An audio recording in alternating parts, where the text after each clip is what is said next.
अहाँ सब एकटा प्रश्न काल्हि उठौने रहिए जे सर उद्बोधन युग की होइ छै। तऽ देखियौ ई उद्बोधन युग जे छै से अहाँके मैथिली नाटक के अंतर्गत अबै छै और ओहि टॉपिक के हम हालांकि पढ़ने रहिए बहुत पहिनियो हम, मुदा क्वेश्चन सब जेकर उम्मीद नहि कयल जाय ततऽ से अहाँके क्वेश्चन सब पूछि लै छी। तऽ ई नाटक क्षेत्र में जे मैथिली के जे प्रारंभिक दौर जे रहे, प्रारंभिक दौर ओकरा उद्बोधन युग कहल जाइ छै। ओहि में एकरा अलग अलग बाँटल गेल छै। जेना सबसे पहिने अहाँके हम कहने रही कि विद्यापति जे छै से पद सबके रचना केने रही और ओकरे अनुकर्म कवि लोकनि जे छै हुनकर पद के जे छै आदर्श मान के वएह अनुकूल जे छै से ओ अपनो रचना केलकै और भी कोनो पोथी सबके जे संग्रहित केलकै, संपादित केलकै, तऽ ओहि पोथी में अपन पद के संग संग जे छै आनो कवि लोकनि के पद सब देलकै। ओहि में किछु विद्यापति के पद सब सेहो संग्रहित छलै। तेकरा आधुनिक काल में आबि के वर्तमान समालोचक सब ओकरा ताकि कऽ अलग अलग नाम देलखिन। तऽ ई जे एक तरह से हम वन लाइनर टाइप के पूरा पढ़ा देने छी, मुदा जे ई उद्बोधन वाला जे क्वेश्चन जे छलै, चूँकि हम एखन प्रीवियस ईयर क्वेश्चन नहि देखलहुँ, हम पहिने क्वेश्चन हम देख लै छी। क्वेश्चन देखला के बाद पहिने ओहि पर हम बारीकी से जतेक टॉपिक वाइज छै ओहि टॉपिक वाइज हम अहाँके क्वेश्चन करवा दै छी। जेना मानि लिअ कोन टॉपिक से कतेक प्रश्न अबै छै, ओहि अनुकूल हम अहाँके पहिने क्लास दऽ दै छी। तऽ देखियौ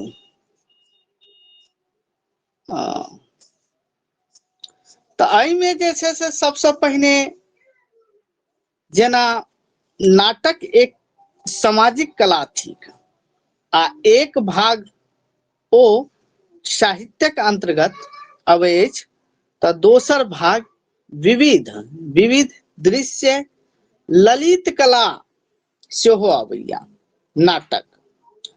आ नाटके में एकांकी सेहो अबै छै। नाटक आ एकांकी, नाटके के अंक जे छै एकांकी होइ छै।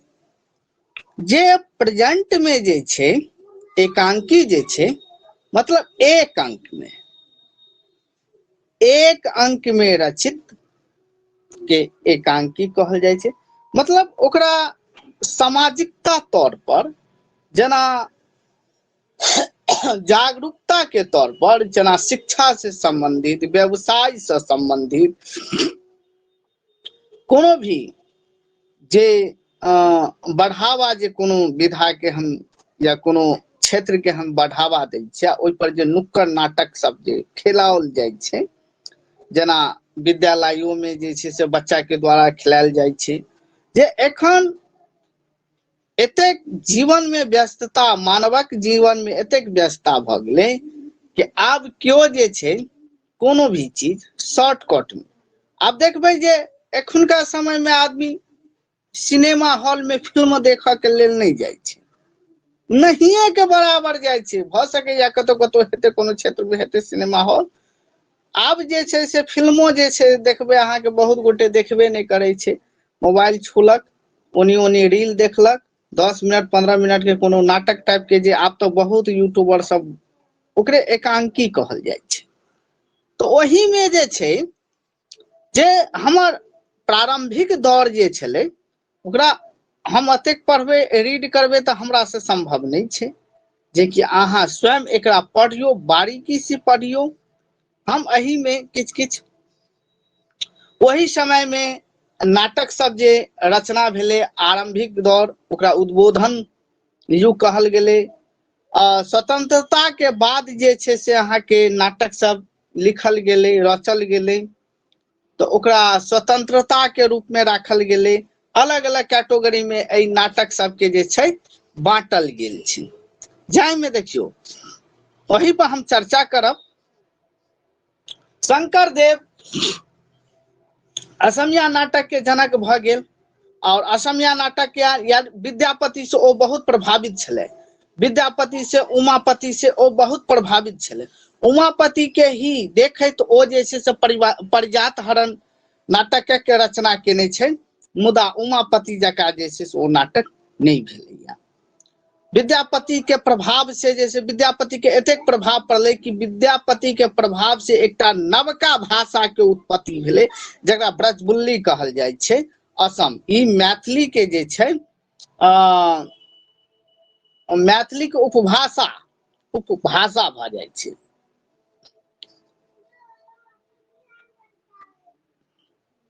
देखियो हम एतऽ किछु लाइन जेना देखियो मैथिली साहित्य, मैथिली नाटक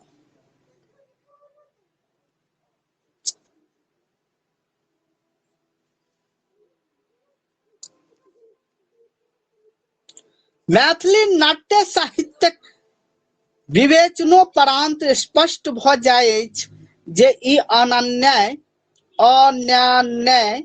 साहित्यक अपेक्षा सर्वाधिक प्राचीन अछि। नवम शताब्दी, नवम और दसम शताब्दी का प्रारंभ भ आधुनिक समय धरि विविध भावधारा के संग विकसित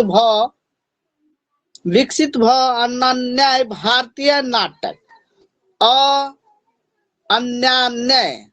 अन्यान्य मतलब औरो भाग और नाटक सब अतः स्पष्ट कऽ देल गेल छै। नाटक के जतेक भी नवम शताब्दी से दसम शताब्दी यानी भारतीय भाषा क्षेत्र में जतेक नाटक छै, मुदा अपना सबके तऽ नाटक के जे छै से प्रारंभिक भेलै कहिया ज्योतिरीश्वर समय में। ज्योतिरीश्वर ठाकुर के जे छै धूर्त समागम से शुरू भेलै, मुदा ओहि से पहिने नाटकक विकास भ चुकल छलै। मतलब आन साहित्य में एतऽ अन्य दऽ देने छै ना भारतीय नाट्य साहित्य। भारतीय नाट्य साहित्य में सबटा साहित्य आबि जाइ छै ना।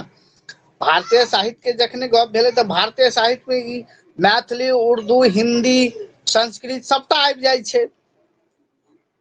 जेकि नाटक के जो प्रारंभिक काल जे छै अहाँ के नवम से दसम शताब्दी मानल गेल छै, जेकि अपन जे मैथिली जे छै जे अहाँ के 13वीं शताब्दी में 14वीं शताब्दी में एकर रचना भेलै। 14वीं शताब्दी में धूर्त समागम के रचना भेल छलै।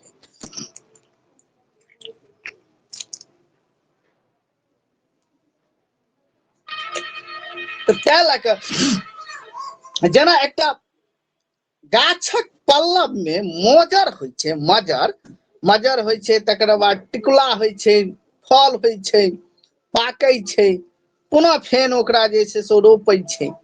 तऽ एते प्रक्रिया होइ छै, पहिने ओकरा रोपै छियै, रोपला के बाद ओ बढ़ै छै, तकर बाद ओ फुलाइ छै, टिकला दै छै, फेन ओ फल के रूप लै छै।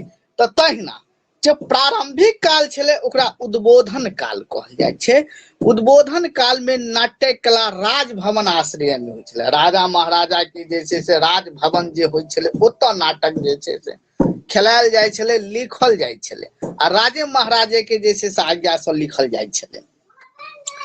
राजाश्रयक परंपरा में कवि एवं नाट्यकारक प्रतिभा सेहो फलवती भेल तथा अभिनयक नियमित नाट्य रचना का श्री गणेश भेल। नियमित नाटक के जे छै श्री गणेश प्रारंभ भेल, ठीक छै। और नियमित नाटक में भेल अहाँ के पहिने संस्कृत परंपरा में नाटक अहाँ के लिखल जाइ छलै आ संस्कृत परंपरा में आगू नाट्यकार जतेक भेलै ओकरा लिखल गेलै। सब साहित्य में अलग अलग छै। अपना साहित्य में जे सेहो हम पढ़ेने रही अहाँ के मैथिली में, तो पहिने अहाँ के राजा महाराजा के समय में राजभवन में नाट्य के जे छै से प्रदर्शित होइ छलै आ एकर प्रारंभिक समय रहले नवम से दसम समय, दसम शताब्दी। और एकरा जे छै से उद्बोधन काल कहल जाइ छै।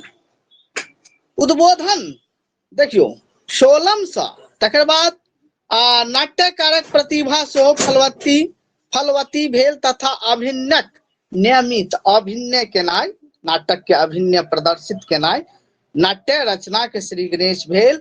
16वीं शताब्दी धरि अबैत अबैत मैथिली नाट्य कला अत्यधिक विकसित भ गेल।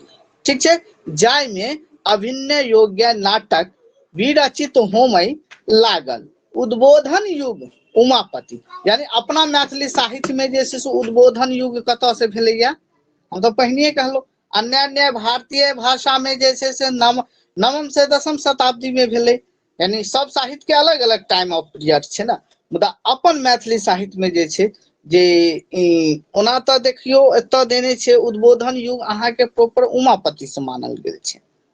उद्बोधन युग यानी उद्बोधन, देखियो उद्बोधन युग उमापति अत्यधिक लोकप्रियता, मतलब लोकप्रियता भेला ना कि उमापति से। ज्योतिरीश्वर ठाकुर से शुरू भ गेल अछि, धूर्त समागम से। धूर्त समागम यानी एकेटा तो प्राचीन में अहाँ के नाटक भ जाय छै धूर्त समागम, आ धूर्त समागम के बाद जे छै विद्यापति के गोरक्ष विजय अबै छै। की अबै छै? विद्यापति के गोरक्ष विजय अबै छै। और वही गोरक्ष विजय के बाद जे छै से तेसर स्थान प्रसिद्ध कीर्तनिया नाटकक जनक उमापति भेल। पारिजात हरण के रचनाकार, आ हिनके से प्रभावित भ के जे छै से शंकर देव जे छै पारिजात हरण नाटक के रचना केने छथि। ठीक छै, देखियो तकर बाद एतऽ नीचा में आउ। नीचा में ज्योतिरीश्वरक मैथिली धूर्त समागम तथा उमापति पारिजात हरण भारतीय इतिहास युगांतकारी प्रयोग छल, जकर प्रभाव परवर्ती मतलब बादक परवर्ती नाट्यकारक सब पर अत्यधिक प्रभाव, व्यापक रूपे प्रभाव पड़ल। ठीक छै, अहाँ एकरा रीड कऽ सकै छी। तो यह एही ठाम से अहाँ के प्रश्न पूछने छल, और उद्बोधन काल से जे कि अहाँ सब एहि पर चर्चा हमरा केने रही, बाकी अहाँ सब देख ले छियै। तकर बाद अहाँ के उन्मेष युग भेल। उन्मेष युग देखियो, उन्मेष युग में की सब अबै छै देख लियो। उन्मेष युग में जे छै पहिने जे छै अहाँ के नाटक सब जे छै से अहाँ के देखियो मैथिली नाट्य साहित्यक विकास एक गंभीर साहित्यक विधा के रूप में भेल। एकर लोकप्रियता के अनुमान एही से लगाओल जा सकै अछि जे एकर विकास मात्र मैथिलीए धरि सीमित नहीं रहल,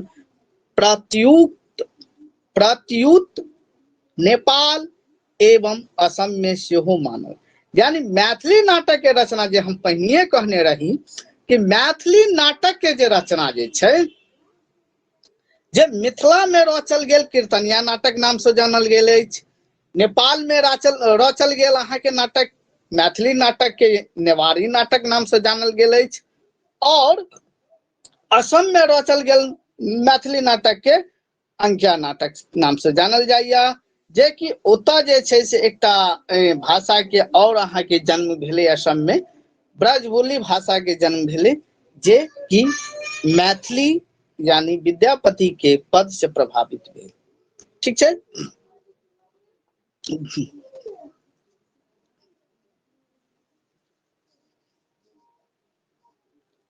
देखियो नेपाल दरबार में सेहो उपयुक्त परंपरा के अत्यधिक प्रोत्साहन भेटल। नेपाल, ठीक छै, सब हम सबटा जान पहिने हम अहाँ के पढ़ा देने छी। एतऽ जे हम यानी नेपाल में जे मैथिली नाटक के जे श्री गणेश जे भेलैया ओ अहाँ के मल्ल लोकनि सब जे छै, मल्ल लोकनि के अहाँ के दरबार, यानी ओतुका राजा सब के नाम में मल्ल लगे छै। ठीक छै, जैमे नेपाल मैथिली नाट्यकार में जगज्योतिर्मल इनके विधा विलाप, इनके पहिल नाटक अहाँ के भ गेल विधा विलाप।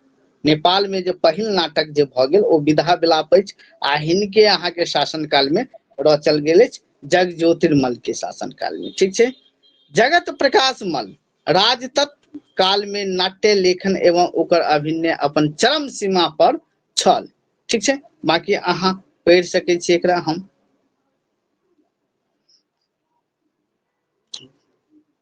मैथिली नाट्य परंपरा विकास मिथिला में भेल।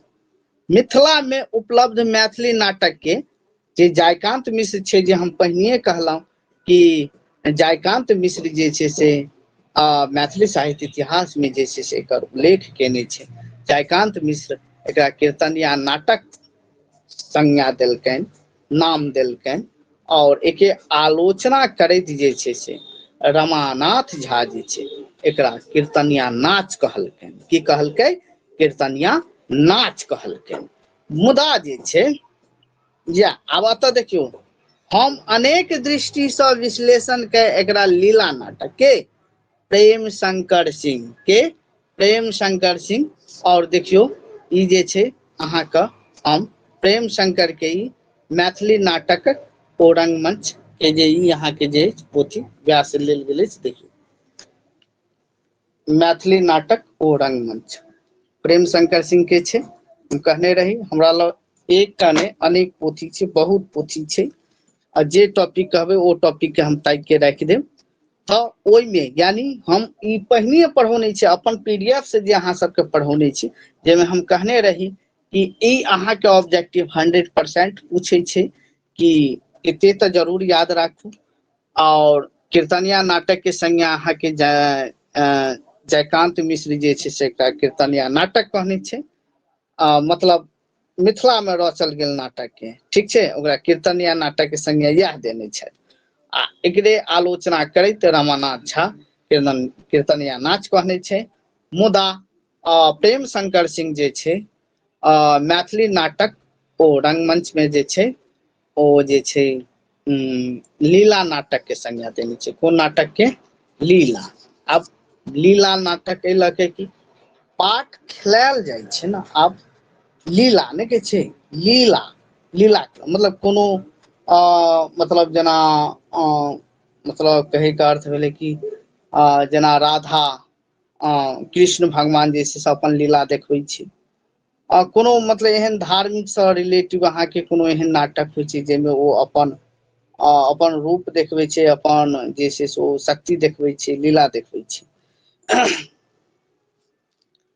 मिथिला में लीला नाटक धारा विविध रूप से ग्रहण करैत प्रवहमान बनल रहल। एहि रूप के अपन अस्तित्व रक्षा हेतु जनरुचिक अनुकूल अपन व्यंग के संतुलित राखय पड़ल। एहि शैली के प्रभावक एक अन्य कारण छल जे जनप्रियता लोभ से कारणे समकालीन नाट्य में मौलिकता के अभाव अछि।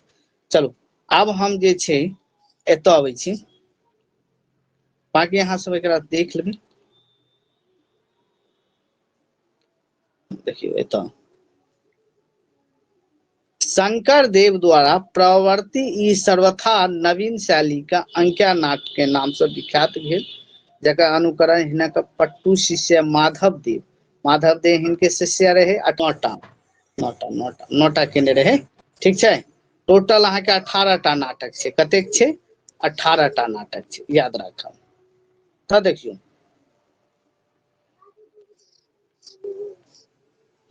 उन्मेष युग में देखियौ की सब अछि। उन्मेष युग में मैथिली, ई तऽ अहाँके पढ़ा देलहुँ, नेक्स्ट।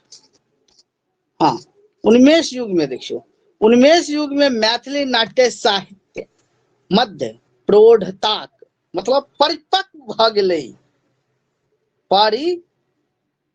उद्बोधन युग, उन्मेष युग, तकर बाद उन्मेष युग में देखियौ, उन्मेष युग में अहाँके जे छै से नाटक जे छै यानी लगभग में अपन पूरा चरम सीमा पर पहुँच गेलै। जेनाहिते अहाँके बाल अवस्था होइ छै, युवा अवस्था होइ छै, प्रौढ़ अवस्था होइ छै, तहिना नाटक में जे छै से उन्मेष युग में मैथिली नाट्य साहित्य मध्य प्रौढ़ता के आगमन भेल, जकर प्रसादात एहि युग में विशुद्ध मैथिली नाट्य रचना के सूत्रपात सेहो भेल। शुद्धता में मैथिली नहीं लिखल गेलै, मतलब किछु ने किछु अपन पुरनका अंश के छोड़ैत गेलै, संस्कृत परंपरा के छोड़ैत गेलै, मैथिली के जे छै से अंश के आगू बढ़ैत गेलै आ धीरे धीरे मैथिली परंपरा अथी संस्कृत परंपरा पूरा छूटि गेलै, ठीक छै।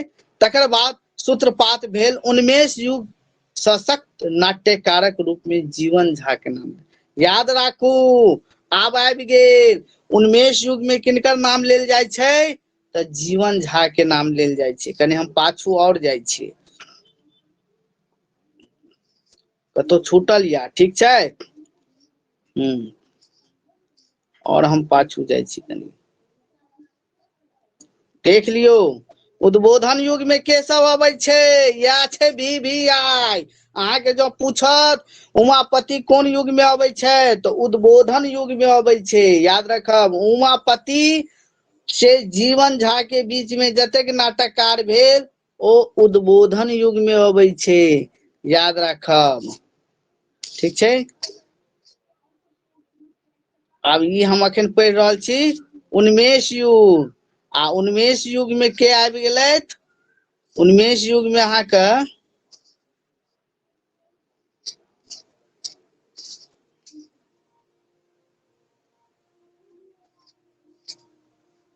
उन्मेष युग में उन्मेष युग में जीवन झा के नाम लेल जाइत अछि। किनकर?